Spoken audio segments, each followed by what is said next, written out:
Hi, I'm Christie Clarkson, Marketing Specialist at Power Factors. Today I'm talking with Will Troppe, our Director of Product.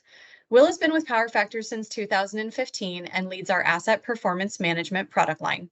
Hey Will, glad you could join us again. Hi, Christy. I'm ecstatic to be here again. Last time we talked, we defined data trust and went over the 4 principles of building it. Let's pick up where we left off and talk about the roles time, workflows, and architecture play. And let's start with time. Can you tell us why time plays an important role in data trust? Your world operates in real time, so your data platform must also operate in real time. You know immediately when your friend comments on your Instagram photo, for example. That's real time. So you should also know when a user comments on an event that matters. If your data platform isn't real time, then your field truth can differ from your cloud truth. And that's something that can very quickly erode trust. If you look out your window at a wind turbine and it's not spinning, it should be indicated in your data platform that it's also not spinning. Otherwise, if those two things don't sync, your reality won't sync and nobody will trust your data platform. Time also matters because there's a temporal element to all time series data that comes in. Data can come in late frequently. Also, users can change data if it's wrong in the field. For that reason, we need to be very clear about what we audit. We need to audit who made what change when, from what previous value to what new value, and give them the opportunity to know why they made that change. We also want to be transparent about platform performance. If you load a bunch of late data to the system, we should be clear about exactly how long it's going to take for it to be included in your system of record data. And that's because the data platform is part of your data system. It's part of how you run your business. So just like you manage infrastructure on your physical power plants, you should have visibility into the infrastructure that we run for you to power your data systems. You should think to yourself, how are you monitoring your data platform itself? That makes a lot of sense. Now that we've talked about time, can you tell me about the role workflows play in building data trust? Definitely. So trust is built explicitly, not implicitly. Picture this. You walk into an operations center, you look up at the rock wall, and you see 0 active issues. Would you trust it? What if you saw that all of your generators across your entire fleet were down? Would you trust that? Probably not, frankly. So now let's talk a little bit about false positives and false negatives.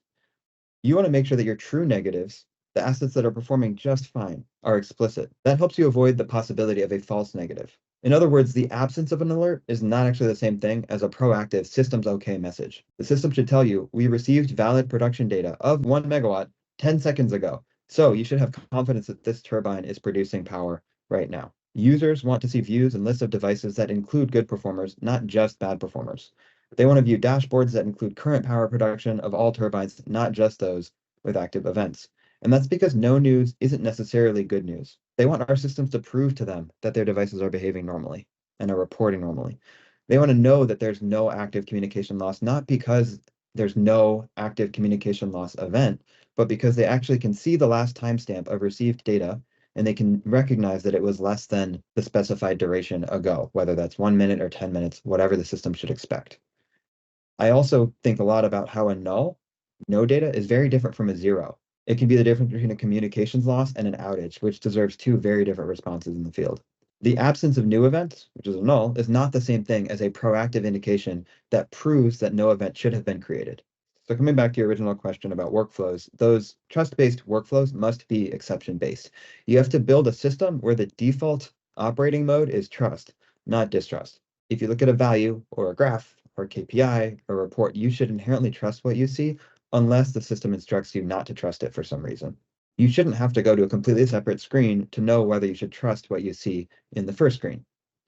Trust has to be delivered, or recommendations about distrust have to be delivered within your workflow, have to be in cycle, has to be exception based.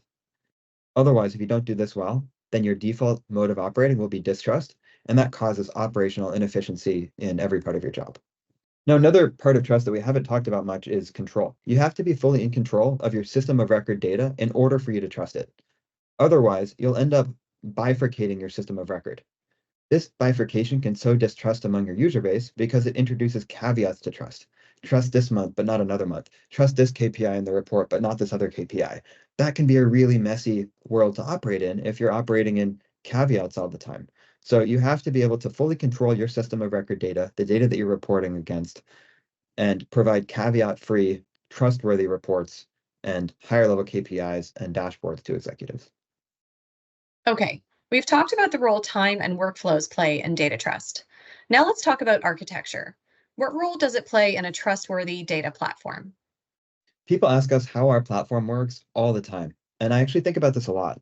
Some product management purists hesitate to answer the question because, in their mind, the results should speak for themselves.